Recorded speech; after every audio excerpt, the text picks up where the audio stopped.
Los contenidos del tema 5 deben de ser abordados, en primer lugar, desde el punto de vista del conocimiento de los conceptos. Pero, claro, habrá que hablar de los conceptos del movimiento en un idioma que permita entenderlos, en un idioma diferente, porque para hacerlo en el modo en el que habitualmente se hace, pues para eso no estaríamos aquí, preocupándonos de desgranar estos asuntos sencillos pero trascendentes relativos al estudio del movimiento. En primer lugar, lo primero que hay que tener claro, hay que dejar claro, es que el movimiento hay que referirlo, el concepto de movimiento necesita un punto de referencia, un lugar, entre comillas, fijo, porque si los puntos de referencia son distintos, los movimientos conducen a conclusiones distintas, Es decir que, en primer lugar, hay que saber que lo trascendente es que los observadores no deben de utilizar sistemas de referencia distintos, porque de lo contrario, pues llegan a conclusiones diferentes. Siempre se elige un punto para las coordenadas en nuestros problemas matemáticos, pero ese punto fijo que se utiliza en el caso de los movimientos no vale que digamos así a la ligereza está fijo, porque los puntos fijos no existen. Ya lo sabemos, pero lo trascendente no es que no existan lo trascendente es que cuando le atribuimos que están fijos, no solo no están fijos, sino que se mueven con movimientos acelerados. Y eso es lo dramático del asunto, porque todos los puntos fijos que elegimos siempre para la referencia de movimientos están acelerados. Fíjense, aunque nos pongamos de acuerdo con que la Tierra es un punto fijo, pues ni es fijo y encima está realizando un movimiento de rotación alrededor de su eje y alrededor del Sol. Y los movimientos acelerados y los movimientos de rotación implican aceleración. Es decir que estamos haciendo un estudio eligiendo un sistema no inercial, que llaman los sabios. Pero eso es lo tremendo, ¿no? Bien, primero, estamos haciendo una aproximación grosera, porque estamos refiriendo los movimientos sobre puntos que decimos que están fijos, no están fijos, están en movimiento, y lo grave es que están en movimiento realizando una rotación, y todas las rotaciones son movimientos acelerados.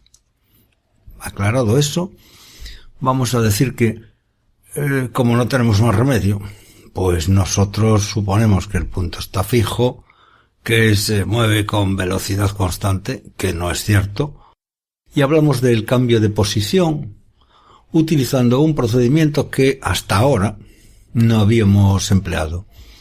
Todos los alumnos de bachillerato en la ESO utilizaron para la referencia en el plano unos sistemas de coordenadas, lo mismo que el del juego de los submarinos. Pero a partir de ahora debería de pensar que es mucho más útil señalar con el dedo. Fíjense, este soy yo, este es mi brazo y este es mi dedo. Si yo quiero decir dónde está algo, lo señalo con el dedo. Extiendo mi brazo, pongo el dedo encima y digo está aquí.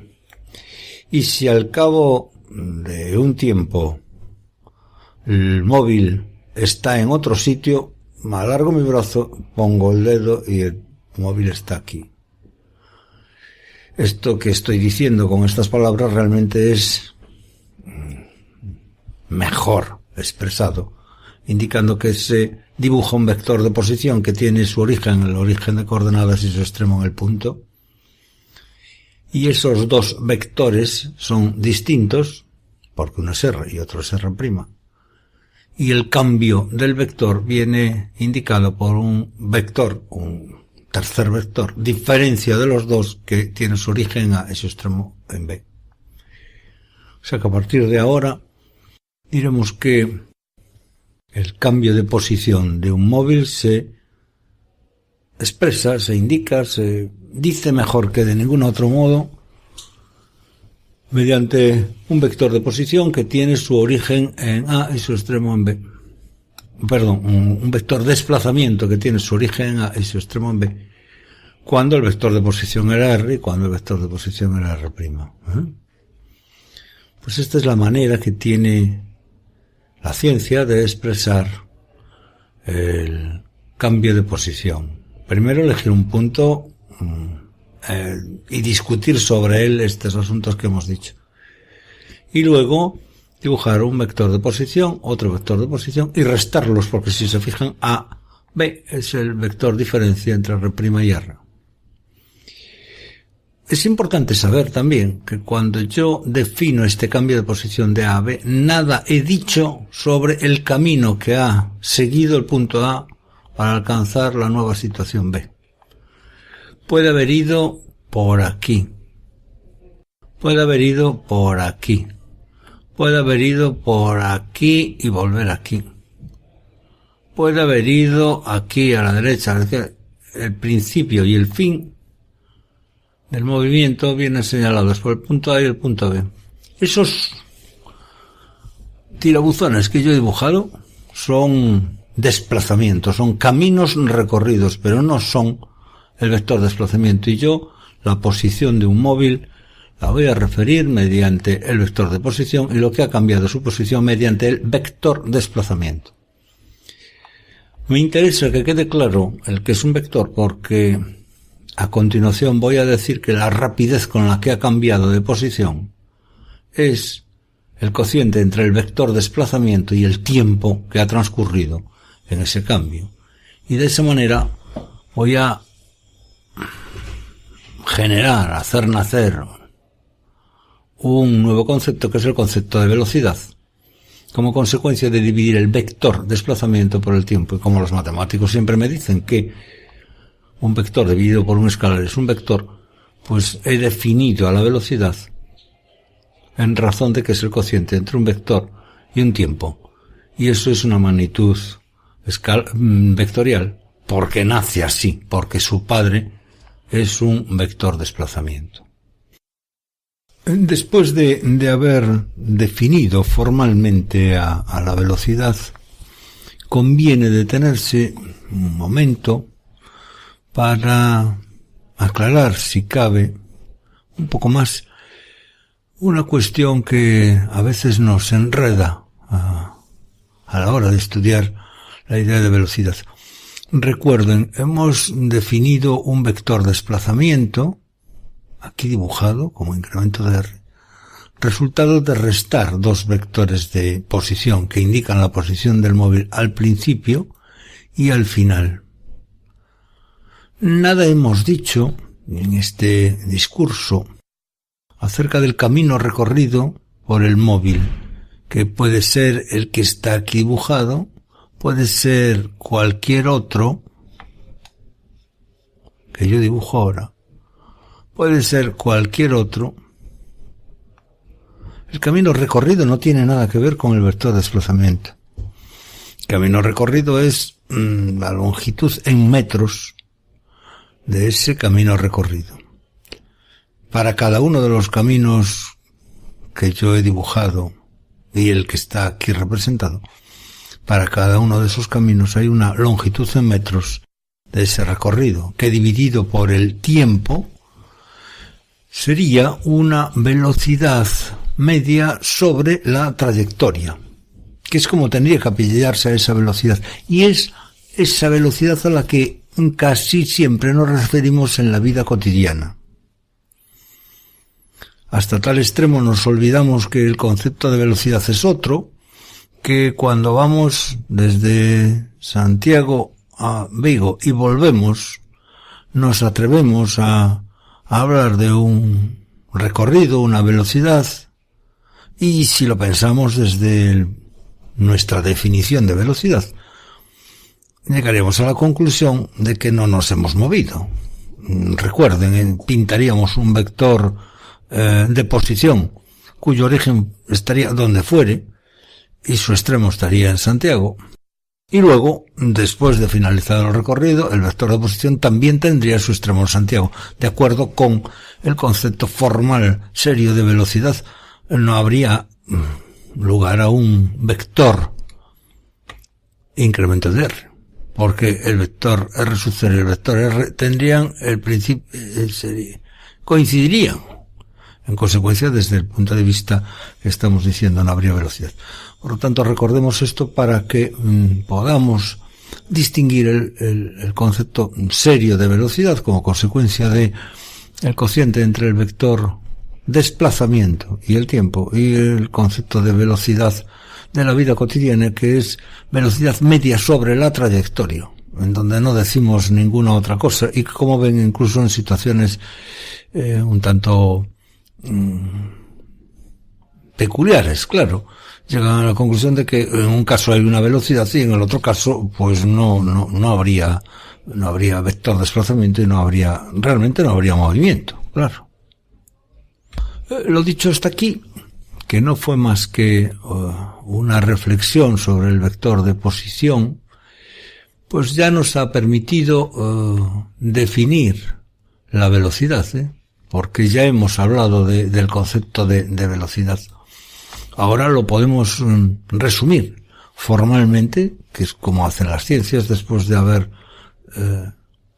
entendido un concepto, lo resumen bajo una forma de una relación matemática que sintetiza esas ideas. Bueno, pues el concepto de velocidad, el vector velocidad, se define como el cociente entre la diferencia entre dos vectores de posición, un vector incremento de R, un vector desplazamiento, partido por el tiempo.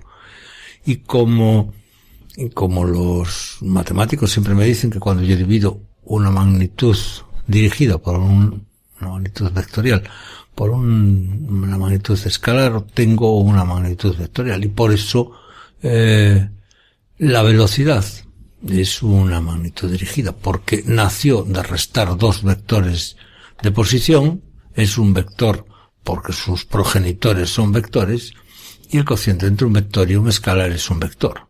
En consecuencia, hemos definido a la velocidad como tal. Los libros, los profesores también siempre les intentan hacer llegar a los alumnos la idea de la velocidad instantánea, diciéndoles que podemos imaginarnos dos puntos, en este caso el A y el B, que se aproximan el uno al otro para ir imaginándonos, pensando, ir digiriendo en la cabeza la idea de que los dos vectores están tan próximos como a mí me parezca oportuno, de tal suerte que el vector incremento de R es tan pequeño como yo me quiera imaginar. En consecuencia, el tiempo transcurrido será tan pequeño como yo también quiero imaginarme, y puedo pensar que quiero hablar de la idea de velocidad cuando los puntos están muy próximos entre sí y el tiempo transcurrido es infinitamente pequeño, el tiempo tiende a cero. Y entonces lo escribo así. Digo que la velocidad en un determinado instante se puede definir como el límite a que tiende el cociente entre un vector de desplazamiento infinitamente pequeño y un tiempo que tiende a cero. Y eso es lo que representaría la velocidad en un instante. Como en este razonamiento estamos con infinitos y pequeños, al final parece que todo esto es pequeño, y nada de eso es así, claro. Porque como todos sabemos, un cociente depende de lo grande que sea el numerador frente al denominador, claro. O sea que la velocidad instantánea puede ser un número muy elevado y todo será consecuencia de que el numerador sea 10, 20, 100, 1000 veces mayor que el denominador. Entonces, primera observación, no tiene por qué no serán en general las velocidades instantáneas valores pequeños de velocidad, porque no tienen por qué serlo. Entonces no nos confunda esta idea de que es el límite entre dos cantidades pequeñas. No, porque no por eso la velocidad instantánea debe representar nada pequeño. Un avión puede ir a 1000 kilómetros por hora y esa ser su velocidad en un instante determinado. Ya ven, son 1000 kilómetros por hora, ¿no? Pues esa es una aclaración que querríamos también sobre la marcha hacer llegar a nuestros alumnos. Y una gotita más, pero solo gotita, Los matemáticos, al límite a que tiende incremento de R partido por incremento de t, le llaman derivada de R con respecto de t. Por eso no es raro que ustedes encuentren escrito que el límite a que tiende incremento de R partido por incremento de t cuando incremento de t tiende a 0, los matemáticos lo expresan diciendo que es la derivada de R con respecto de t. Y esto no es una raya de fracción. Derivada de R con respecto de t. Bueno, como estamos empezando el curso, las matemáticas no están a lo mejor del todo activas en estos conceptos, pues ahí lo dejamos. Pero bueno, es una idea que tendrán que poner en marcha en algún momento.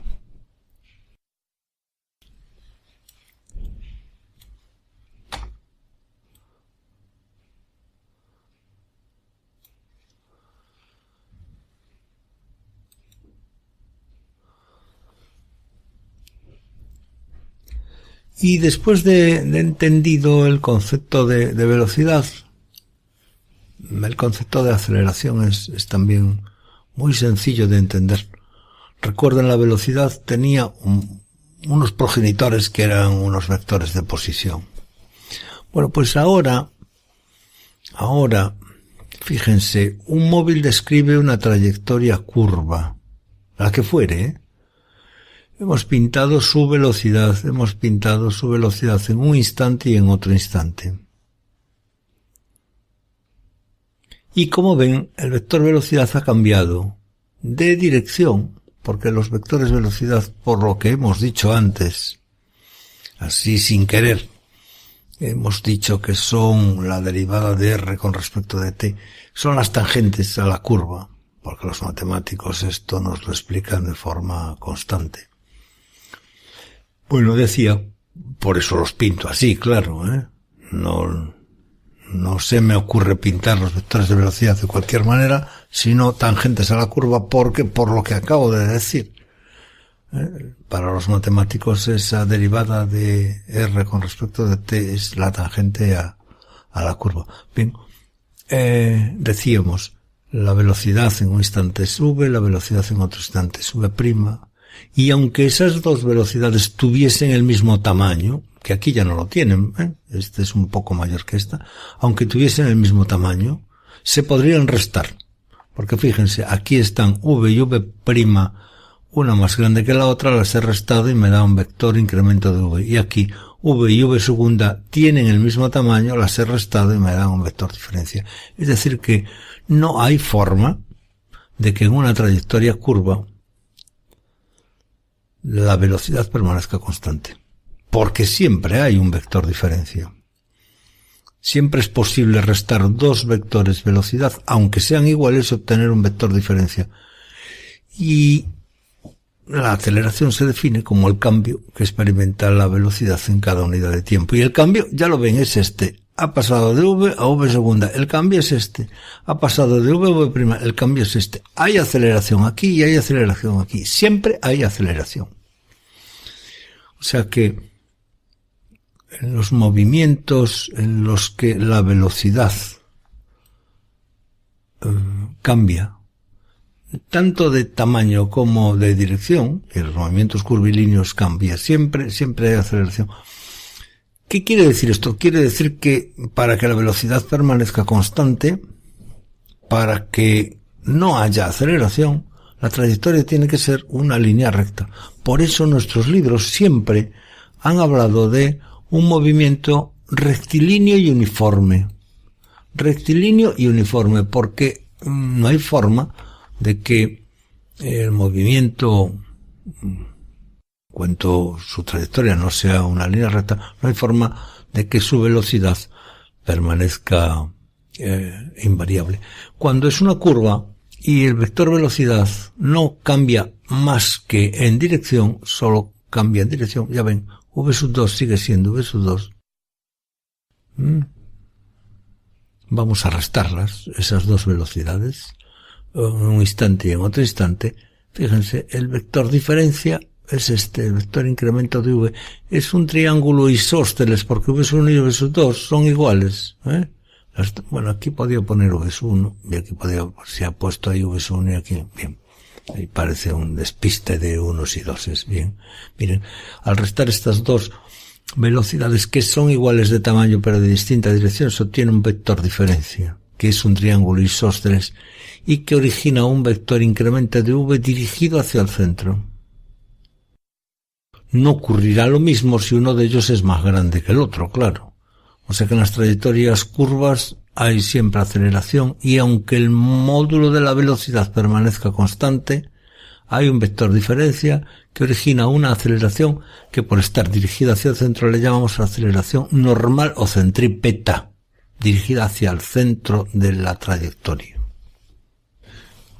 Pero la situación más general será aquella en la cual el vector velocidad cambia de dirección, como vemos aquí, de v sub 1 a v sub 2, pero también cambia de tamaño, consecuencia de que la velocidad ha crecido en módulo. Se ve que se pueden restar exactamente igual que en el caso precedente. El vector incremento de v está dirigido como se indica aquí, es decir, está dirigido así, ya no hacia el centro, porque el triángulo ahora ya no es un triángulo isósceles, porque claro, v sub 2 es mucho mayor que v sub 1, e incremento de v no está dirigido hacia el centro de la trayectoria. Bien, un poco para encontrar la similitud con el caso precedente, es normal que nos preocupemos de saber que este cambio de la velocidad tiene su origen en que, por una parte, ha crecido el tamaño del vector velocidad y por otra parte ha cambiado su dirección. Es decir que podemos descomponer el vector incremento de v en lo que vamos a llamar componente tangencial y componente normal. A la curva, claro.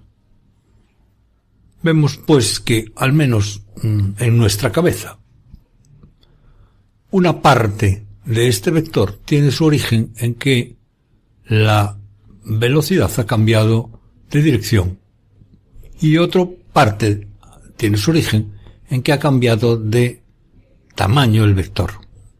Por eso es habitual que se descompongan estas dos componentes, la componente normal y la componente tangencial, cuyo significado sería: la componente normal es la contribución que este vector incremento de v tiene como consecuencia de que la velocidad ha cambiado de dirección. O sea que este vector verde es la parte que tiene el vector incremento de v como consecuencia de que la velocidad ha cambiado de dirección.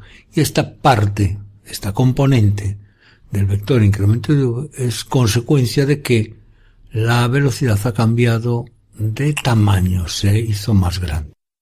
Bueno, este aspecto, este modo de ver las cosas, pues nos podría llevar a resumir pues estas dos frases en donde pues se repite lo que acabamos de hacer, ¿no? O lo que acabamos de decir.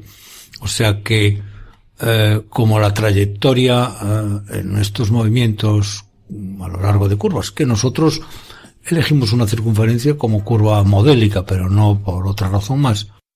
Hay una componente normal porque ha cambiado la dirección del vector y una componente tangencial como consecuencia de que en este segundo ejemplo que hemos puesto pues ha crecido el módulo.